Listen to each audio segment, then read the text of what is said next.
Hello, everyone, and welcome to another edition of the Pure Investments Podcast. I'm your host, Kai, and I'm joined by Bowen today. Say hello, Hello, Bowen. hello. Hello. Um, Sorry about last week. We were trying to record with cameras. That'll be coming next week. We had a problem with the camera setup, and we had to order a new camera. So, all that aside, sorry for the lack of video in last week's podcast. Shouldn't happen again, hopefully. Anyway, let's kind of jump into things here a little bit with, I guess we'll start with Bitcoin. Uh, Basically, Bitcoin's doing more or less what I said last week when we talked, I believe. Yeah, absolutely. Which was, that little climb up near, we didn't get quite to 8,000, which I believe the number I gave. I believe we got more like 700-800. But we got, close enough to that mark, right? To stay within this pennant and bounce off the bottom of it. As you can see, MACD crossed a few days ago. I personally think that we're going to see a little bit of a dip back down. I think this is a little bit of a fake out. Not a lot of it, but a little bit. But then again, we also had this, we're almost kind of forming like almost a hammer right now. It's a weird little candle that we've got going right now on the daily chart. We'll have to see how that closes in a couple hours. By the time you guys listen to this, you'll have seen how this works out. But, I kind of assumed that we'd see that little fake out up to like the 8K range and then a pull back down to retest the line before the move back up. Simply because that's kind of been the pattern the past few times we've been down in this realm. It's possible we don't. It's possible we just, kind of flag sideways here a little bit and go off. Something I did want to showcase, though, if you're watching the video, you can see the trend line triangle that we've had shown for the past, I don't know, how long have we had this triangle shown, Bowen? Like, We've had it for probably past not 2 months. but close. Yeah, past month or two. So something I noticed today is this blue line that I have here. Basically, and I'm assuming Bowen's seen this, but basically the blue line is kind of cutting through candles, and that's usually a thing you want to avoid in TA, especially this many candles. But it's something I kind of wanted to highlight, right? So if you are to look at this line right here and conclude that these three little spikes, 1, 2, and 3, these three little spikes were bull traps, which is really what they were. They were complete bull traps, right? They were not actual breakouts above any kind of resistance. They were bull traps to trap as many people as possible into, buying higher than they needed to, right? So if you were to conclude these as bull traps, what you actually end up having here is a perfect bull pennant. And I kind of want to showcase that if I can just get it open really quick. I did make a little version of this. So this is with, just like a little paint job over the over those bull traps, and you can kind of see this perfect pennant that blue line kind of forms. And that would coincide really well at around July 1st as the potential actual breakout. I know there's been these discussions of the, I believe it's been the 6th of every month, if I'm not mistaken, right, since the beginning. Yep. So, you had up at the top here, you had, did we discuss this last week? The 6th thing? No, we did not. I don't think so. I don't know if it was discovered at that point. But anyway, if you look at the top here on January 6th, was that run, the first real bull trap, right? That first run back up to like 17.4, where everybody thought like, oh man, it's time for Bitcoin to hit 30,000. And obviously that was a complete fake out. So that was on January 6th. As you can see at the bottom here, if you look, it says the date down here. So pay attention to that, right? So that was January 6th. And on February 6th, that happened to be the huge tank down to 6,000, right? The low point of this entire move was exactly on January 6th. And then we go to March 6th. And what was March 6th? Oh, it just so happened to be the last day up at 12,000 before we began to drop back down. And then April 6th. And what was April 6th? It was also right before the move back up. And last but not least, May 6th, which also happened to be the last day at 10,000 at the peak. And now here we are at June 6th coming tomorrow. So I'm sure like 90% of me, I don't know about you, but 90% of me says it's coincidental. You know what I mean? That it's just a sheer coincidence that it wasn't a planned thing. But at the same time, it is a little weird. If it does happen again tomorrow and we see this huge green spike or something like that, you basically had 6 straight months of the 6th for some reason being a relevant date in crypto, and I don't know why. I can't like draw any. Yeah, can you draw any correlation? Because I can't. So, it's weird. I don't know that there is any real relevance to it. I think it's just that was the first day it started, and we've kind of just had like a slow, like month by month swing to Bitcoin is more what it is, and it just so happened that fell on the 6th. Because in reality, if we were to swing up hard here, right, we'd really be bouncing off of the line at around the 29th. If this is the bounce up, it's like the 29th that starts it. So that kind of breaks that trend, but it does keep the month to month trend still very much in a strong grasp there. Originally I felt like there was a possibility that we could have like 2 big red days and get back down to the bottom of this line and then take off tomorrow on the 6th. But that seems less likely now, being that that's, tomorrow, unless we're going to drop $600 in the next 2 hours, which is plausible. It's happened before. Which is very possible given that it's Bitcoin. It has definitely happened before. But anyway, like I was saying, we have this blue line, and I'm inclined to almost pay more attention to this line due to the massive fake outs that we had here. And it kind of coincides with this tweet that went out from this guy on Twitter. He's got a bunch of followers. I don't really know him. It's just something that I happened to run into, and I thought it was really interesting. Basically, what he's showing is since the height on since before the height on November 15th, that was the run from 6,000 to 20,000. Each Bitcoin bull run has been basically 27 days at a time. And each time the drop has shrunk. So the first drop took 50 days, and then 36 days, and then 23 days, and so on and so forth at an exact like 12% marker in terms of like the drop off in days. So you can see he's got this minus 12% days here. So he assumes that we'll see another 27% jump and a 13% drop, which would end up coinciding right around July being the real takeoff outside of this pennant. Right. Which is interesting. So that happens to coincide, right? Because looking at these lines here, you've got the blue line basically coming up right around, I mean, you could drag it around a little bit, but right around the start of July here, right? I could move it like this and make it like July 7th, or I could move it like this a little bit and make it July 2nd, but basically in that same realm. Whereas the white pennant that everyone's been following goes all the way to like late August, right? Yeah. So that I find interesting, because if this pattern that he is showing, and here's a more zoomed in version of it from his trading view post. So, if the pattern that this is showing were to work out, we'd basically hit the top of the pennant around near the end of June, right? Like June 25th, and then reach the bottom around July 7th, July 8th. Perfect, right? Right where that blue pennant that I have drawn ends up working out. So if you were to ignore what he's got going on here and instead look at the blue line that I had, and I don't believe there's a way to draw on someone else's chart, but I could be wrong. But basically you've got a line going, right down Broadway here and landing right about here, right where he has the next 27-day takeoff.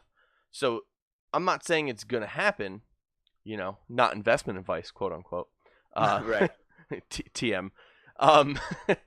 But, the big move that started this whole pattern was from 5,500 up to 20,000, right? So that was a 27-day movement. Was that whatever percentage that is? I don't even know what the percentage there, like probably 100 and something percent. So it was this move right here. So never mind. What am I talking about? 560% move or whatever.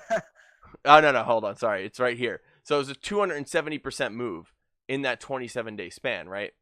So now if we were to assume, just ballparking it, say it was another similar move, we'll even go conservative and say the 200%, right?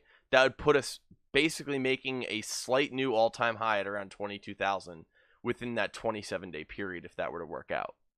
So it's an interesting thought experiment. We'll have to see how that plays out, but it would basically be breaking the fake out bull pennant and making that the true start of the run and ignoring the white line that everyone else has drawn, which would also make sense just from a whale standpoint. If everyone is watching this white pennant and waiting for this white pennant to do something, and they explode through it, it's too late for anyone to follow that white pennant anymore.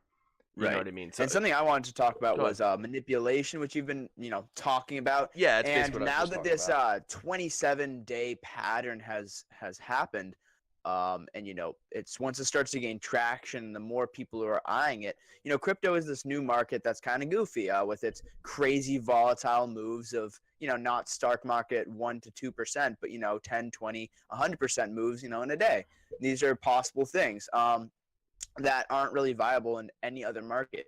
So in terms of goofiness of a market, I think crypto is number one. And this 27-day movement is, the definition of, it's just weird, that it doesn't happen. And 27, if you look more closely at this chart, you can notice it's kind of plus or minus one, but that's still, if this is happening through manipulation, that is absolutely absurd. And as happens always with crypto, and this is something I believe will happen again, the more people notice it, especially with Bitcoin, and see something that they know is going to happen, the more Bitcoin does the opposite. So, now this 27-day pattern has been noticed and is gaining traction, I would actually argue that I think something else is going to happen. What else? Well, I can't say for sure, but I do think, as per always, the whales are going to do something unexpected that's going to make people lose faith in whatever they have faith in, which at the moment could be this 27-day pattern, and switch it up, just to then go ahead and do what they're going to do in the first place. So an example of that being, it reaches the top line in, let's say, 18 days, or it reaches that top line in 32 days, and people go, oh, the pattern's broken, and then it breaks out right there and then because people were waiting for it to retrace the bottom line once again. Something that breaks the classic pattern. I think that is something that should definitely be watched. Yeah, I mean, that's always something to look out for. I wouldn't so much say that this pattern's gaining traction. As far as I know, this is the only this tweet that he sent out is like the first instance I've seen of this. It wasn't something that I noticed personally. I was just, throwing it out there because people are watching, and this happened to be something that I thought was interesting, similar to that 6th day pattern, so to speak. So I just thought it was something that was interesting. Yeah. And I wouldn't expect it to be exact, even though it shockingly has been very close to exact. He makes a couple concessions here or there on like 1 or 2 candles, but for the most part, it's been almost right on with this month-by-month cycle. Wherein, for some reason, the days of bearishness gets lower, and that does make sense, right? We've been telling you guys since back in, hell, you can go back to like February. I mean, I don't know when we started the podcast. I don't really remember. It's been a bit now, but you can go back to like February, and we were telling our premium members at that point, the bears will eventually run out of steam. It takes more and more selling pressure to get these long drawn out drops in, and which is why you've seen 50 days and then 36 days and then 23 days. And if that pattern continues 13 days, it's a lack of pressure being put on the bulls to maintain the levels that they're at, and eventually that switch will flip and things will ride back up, just like any market. It takes something large in a marketplace to really cause any true elongated like multi-year bear market. It really takes something huge. It's something like the housing crisis, which caused the stock market to be down and out for probably like 4 years before it started its recovery, if I'm remembering correctly. Something like that has to occur. For crypto, it would be when Mt. Gox went down. Mt. Gox famously had the hack and all of that stuff that happened, and crypto was down and out for around 2 years before really turning the corner and rebounding. Right. We haven't had anything like that. There's been FUD, but it's all been FUD. None of it's been really any legitimate reason to be fearful of the market. it hasn't been anything crazy. There hasn't been any weird legislation passed down Right. from the governments or anything like that. There's been rumors of it, but it hasn't Yeah. actually happened, right? None of that's And actually come down. yeah, and that's something we kind of talked about last week was also trading in comparison to stocks and cryptocurrencies. People saying, well, cryptocurrencies can't keep booming. Yes, they can. That's how that works. Stocks can't because that's how that I mean, works. As no, we hold on. explained it last week. I do want to Um, dismiss that myth, right? Stocks can too. All right, right. right, You got to yes. look at, if you look at the Dow Jones, right? And I'll pull that up for a second here. So let's look at the Dow Jones, right? Since 2017. So since the start of the year, we can even go a little bit earlier than that, right? So since what is this? November of 2016, right? So over a span of 500 days, the stock market did nothing but go green. Yeah, Mhm. it was a 50% move, but that's also a Dow Jones Industrial Average. That's not Right. how that works per se. Especially, it's a little complicated, but the way the Dow Jones works is it's the top. I believe it's the top 50 stocks on the market form the average, and those stocks prices or stuff change a little bit. It's a weird way they work. If a stock splits and it gains more value, it doesn't necessarily help the Dow Jones Yeah. average. So it's a little weird, but basically the main takeaway is stocks rose steadily for 500 days straight before Mhm. having a pullback. Yep. You know, so to say that stocks can't do it either isn't necessarily correct. Stocks can't do it with the volatility that Yeah, crypto does that's it. more what I mean. Stocks can't do the same volatility, and also they Yeah. can't do the same actual trading method. With cryptocurrencies being the peer-to-peer trading, and like you were saying, with the bears running out of steam, to clarify what that means is people will only not believe in Bitcoin for a certain amount of time. The believers are going to come back stronger than non-believers. In the end, everyone wants money. That's what it comes down to. People would Yep. rather have money rather than not have money, and Exactly. you have people shorting the market, and these are people who want to have money and believe that the price is going to go down, and then it does, and they make money because they can help force it down there, and that makes sense. But once those people leave, or not leave, sorry, once they've ran out of steam and once they've made the wrong shorts at the wrong times, you pretty much have people who want to make money, and the easiest way to make money is investing in something that goes up. So if more people start investing in Bitcoin again because they believe it will go up, and the people who've been shorting it run out of steam, as we've been referring to, it has to go back up, because that's kind of the distinction I mean between stocks and cryptocurrencies is this 100% faith-based trading cryptocurrencies Hmm. makes it totally viable for cryptocurrency and Bitcoin to reach new highs and crazy new highs that will shock the market. Absolutely. So let's take a look. I want to just kind of drill down a little bit shorter term. Um, this is more of just for prediction purposes. So when you watch this, you have an idea if we were right or not. All right. So if you look at this 4-hour chart on Bitcoin right now, it doesn't look necessarily fantastic. Um, there's a couple things that I'd like to take into account. One, MACD's about to cross. It's about to cross back up, which is good. We had this drop down to around 7,300, 7,400, and immediately turned up seemingly off of nothing besides stochastic. I don't really see any other indication that would have led you to believe that we were going to bounce there. But that's kind of Yeah. beside the point. What I wanted to show really quick here is the move that I kind of posted was possible earlier today to our premiums, which was the clearly hidden bullish divergence on Bitcoin's 4-hour chart right now. So, as you I can like that. see, Clearly hidden. clearly hidden. So, as we can see here, you've got this pretty steady pattern on just about every indicator I can find. So, you've got a higher low on Bitcoin's price, right? So, the low prior to this was like 7,300. It's not a big higher low, 7,300 versus 7,400. So, only like $100. But you can see that the indicators all clearly have lower lows, and that's called hidden bullish divergence. All right. So that was the main thing that made me believe that it was possible to turn up here on a dime when I posted this earlier today at 10 a.m. Um, and if we don't believe, I'll drag this into frame here for Discord so that you can see it. There's the Doo-doo-doo. post right there There it at is. 10:06 a.m. 10:06. All right, so that was before the turn. Eyes of Um, God. I still and I did say this before. I still think there's a chance of that fall back down to like 7,000 Yep. before the eventual turn. But the bullish divergence was definitely there, and that's something to take note of. Now, it's only a 4 hour bullish divergence, so the fact that we've bounced from here, that basically just confirms the bullish divergence. It does not confirm an actual full on bounce from here, though. I just want to Right. make that clear, right? It's not a daily bullish divergence or a weekly type of divergence.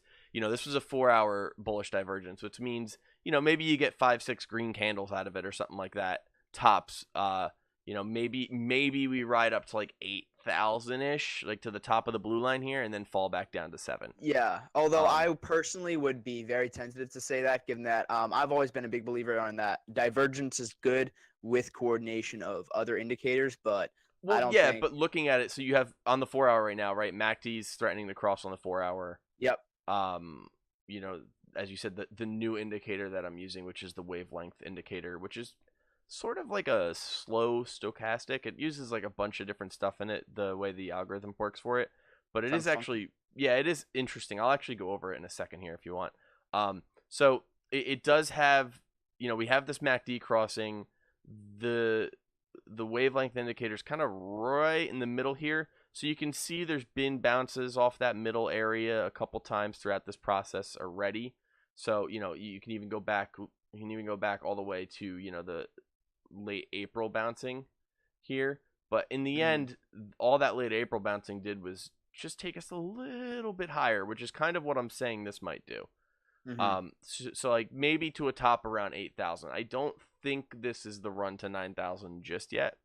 No, I Um, don't think so either, personally. yeah, and looking at the way that Stoke is rising and everything else is rising, they're rising pretty rapidly without a ton of price movement, which leads me to believe that there's not enough buying power just yet. So I would estimate that that's within the next 24 to 48 hours, I would estimate that we hit around 8,000 and then come back down a ways. Yeah, I would definitely say that in my opinion, the short term spectrum, which again you guys are going to see if we're right or not, but short term I do think the bulls are going to win out. The volume is very low, and generally when the volume is low in Bitcoin, we've seen the price not do as well on the short term. I also was looking at the DeMarker indicator, which is just an indicator to look at volatility, Yep. essentially, and DeMarker is quite low at the moment, which in general means that it's going to be volatile, but that's usually for stocks and other assets. And DeMarker on crypto usually just more signals where the price is at. And the DeMarker right now is quite low. And last time it was at this level with sustained sideways movement for this long was the last time we were at the bottom of that support line, where we kind of were bouncing around 7,100 down to 6,600. Okay. Um, and now we're seeing it kind of do the exact same thing. We're kind of bouncing around that bottom line near that bottom area. And again, the DeMarker's trying to cross over. It's trying to cross over that point 3, line. Yeah, So I just mean, some other things to mention. one other thing would be TD sequential, which is another DeMark Right. thing. But if you're looking at the 4 hour right here with me, so we printed a 13 countdown on red, and Yeah. that was at around this dropped like 7,500, and we had a few more little red candles, hit a 9, and then turned up. Right, so that was another little reversal signal there. However, you can see on the green we've got an 11 and a 12. So there's a decent possibility, like I was saying, that we get that rise up to 8,000 or something, print a green 9, right? Because that would be about the move you'd make if we got some nice candles here, right? Yep. So you print a green 9 probably around here, around this 8,000 mark. If I turn on logs, if the the blue line's correct. So right to around 8,000 here, and that would print our 9 and our 13 on the green for the turn back down to here. So everything kind of lines up. So that to me right now is the most logical thing for Bitcoin to do within the next week. We'll say week. Yeah. We'll see where we're at next week when we talk, but I would say within the week we'll see that. Interestingly enough, even looking at the daily TD sequential, you can see we're actually on a green 8 here, which is bizarre because we really haven't moved at all. The this started basically on the one candle took us all the way up to 7,500, and we're currently at 7,600. So we've had 8 days basically of just sideways. Yeah. But Yeah. ever so slightly sideways where it keeps those TD sequential candles green. Right. So who knows? Maybe tomorrow we get one big candle to around 8,000 and then fall. Yeah, I think that's very possible. And looking at another indicator, because we always need Indicators. one more. Yeah, give me all the Indicators, hell yeah. Looking at the CMF, we saw with the drop to the bottom support line that you have drawn in your graph there, 7,200. We saw the CMF go lowest. I'm looking at the 4-hour. The lowest it's been since pretty much ever, and by by ever I mean 2016. So February of 2016, and on the now 4 we're hour you're seeing talking? yeah, on the 4-hour. Oh no, sorry, I'm looking at the daily. My bad. Okay. No, just making sure I had the right thing. Yeah, and looking at the CMF now, we really haven't seen it be this low. Well, we saw it in the dip, but before the dip, we again hadn't seen it this low in a while. And again, this is because of the volume. So we are going to have to see the volume return as long as we're assuming Bitcoin will end up bullish. That is. Yeah, I mean that's definitely the most important thing to me right now is the volume. Yeah, of and course. I feel like it's something that we don't talk about enough, right? Yeah. So, you can see the clear difference in the volume even during the crash down to 6,000. But right around that point of February 3rd or so, and this is, hold on, let me pull up the Coinbase chart because it's much more evident on Coinbase than it is on Bitrex, or Bitfinex rather. So look at the massive volume, right, on the whole ride up in 2017. Just look, right, from the start of 2017, it was low, and it just kept increasing steadily. Like, you could draw a straight line here. And then there was this monster drop-off in volume for most of the down period. And now we saw an increase in volume, but not nearly to the levels we had back here, right? And we've slowly sloped back off, and you can see here, if I zoom in a little bit, these candles for volume are roughly the same as the past month. Now, that's not a bad thing. When you're red, you want volume to be low because that implies consolidation. Yep. But at the same time, we need to see that big green volume come back. That's going to be important if we plan on having another bull run. You need the large amounts of green volume to come flooding back in. And this isn't just a Bitcoin thing. This is on Ethereum. This is on Litecoin. It's on all of them. Look at Ethereum's volume, right? That run that we had from December till February where we ran, geez, I don't even know. It's like 800% or something, right? That run that so many of us made money on. I know I did. I was pounding I was pounding the table for Ethereum down at 0.03 Bitcoin, and I was holding a bunch of it all the way to the top. But the volume plummeted. It's gone. It doesn't exist. And this is Bitfinex. You know what I mean? It just evaporated. And that really is market wide. Look at Litecoin, same concept. Since the new year, the volume's just not there. And that's not the end of the world. Again, if you look back at last year up until around, not quite this late into the year, but, around early April, it was a very similar story of lower volume kind of market wide. So I'm not too worried about that necessarily, but I do want to slowly see that increase, especially as we break these crucial levels. What we don't want to see is more of what's happening on this blue line where we have these little bull fake outs and crash more. Especially on the low volume that we've seen. So, that's just something to keep an eye on. And again, that's alt market. Every market right now is very similar to this. TRX back during, January, December. I mean, this thing was doing almost more volume than Bitcoin on a day-to-day basis. And now it's barely doing anything. Yeah. And that's just the whole market. It's a really bizarre situation. And I'd have to assume that eventually the volume does come back. Yeah, well, I'm also, to talk about that again, I'm kind of zooming out even farther on a technical basis. I'm looking at the stochastic RSI, and CMF just to get oscillators and volume indicators in there. I'm actually looking at the weekly and the monthly chart, which I know I'm crazy to be a cryptocurrency analyst. And weekly's fine, monthly isn't.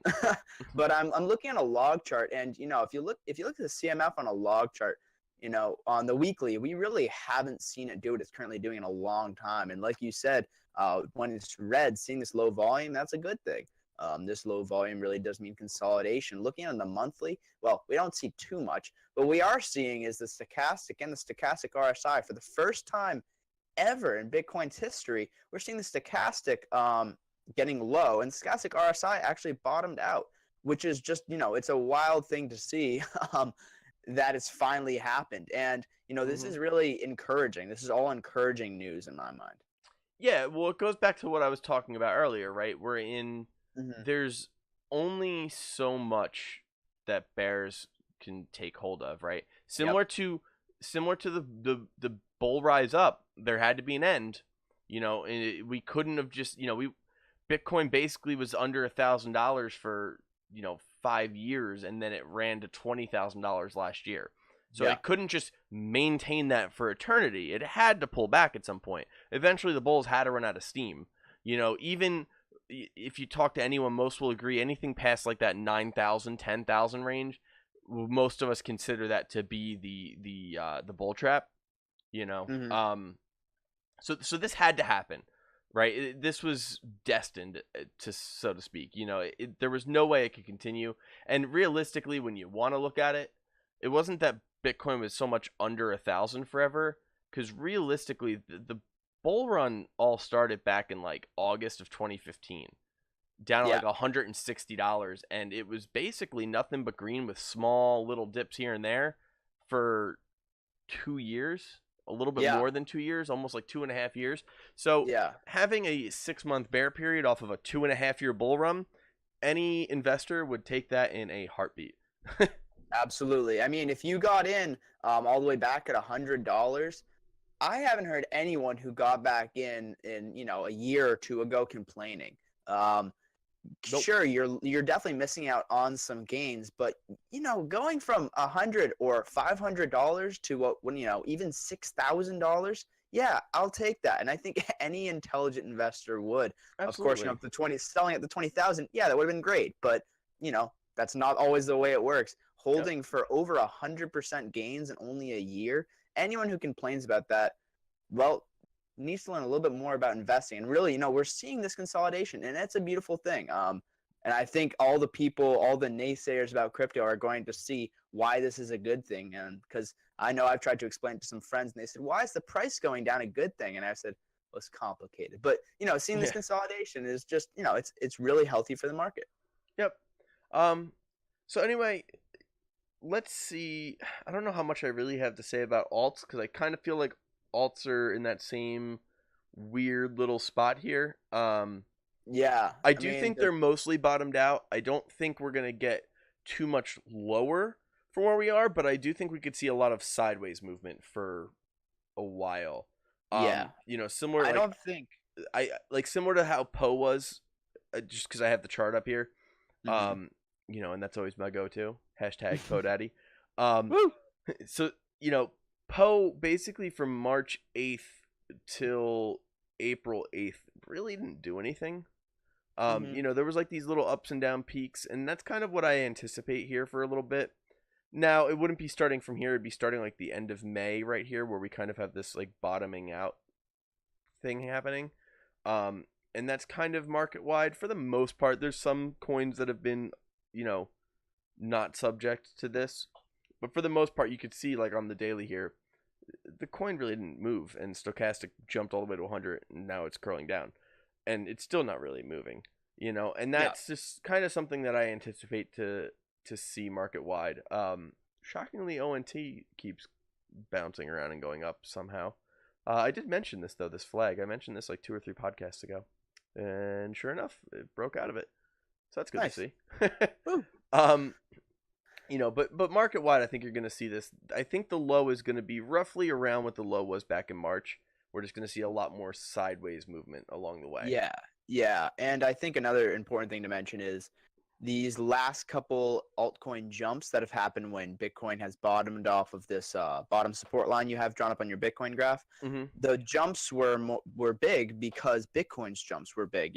Our first Bitcoin jump was what was it? It was 60%, and then it was, sorry, I'm drawing them as I'm talking, 50%, so almost 70%, almost 50%. If our next jump up is 30%, then it goes and it makes sense that alts will not jump as severely, which will Hmm. make sense given that they jumped really big and then they jumped kind of big, and now they're going to jump, in my opinion, smaller if they do. Yep. And Yeah, I definitely absolutely. think, like you said, sideways movement is viable, and I think if things do jump up, unlike our 30% huge jumps, we're going to see some smaller ones, and nothing terrible, but I do think we're going to see some smaller ones unless this is when Bitcoin breaks out.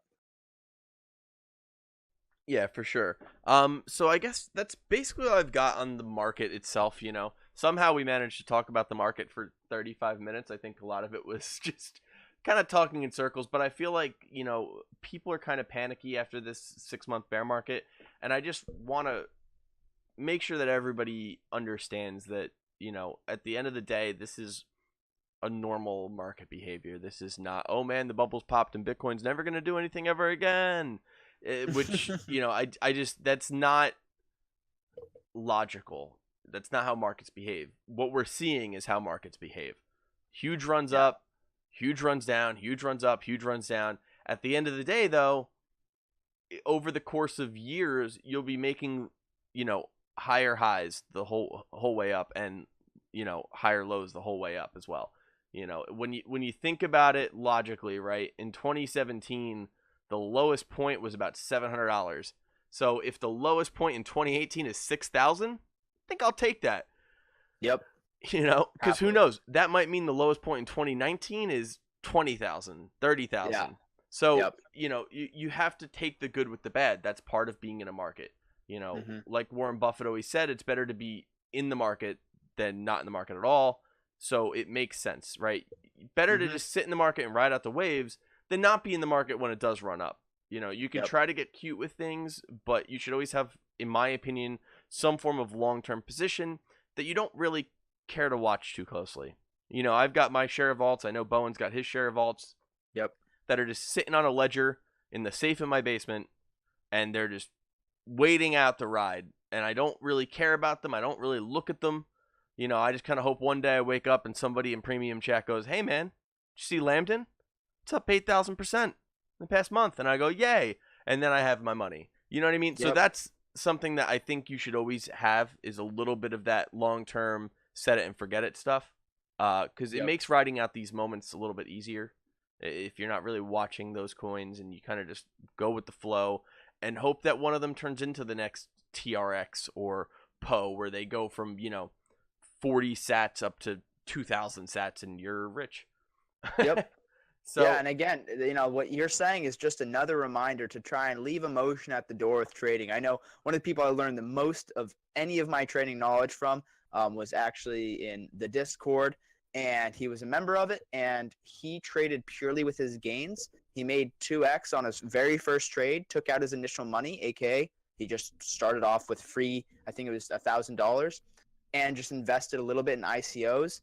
And I remember when I told him, have you seen Verge? It's going crazy. It went from 40 sats all the way to 3,000. He said, Verge?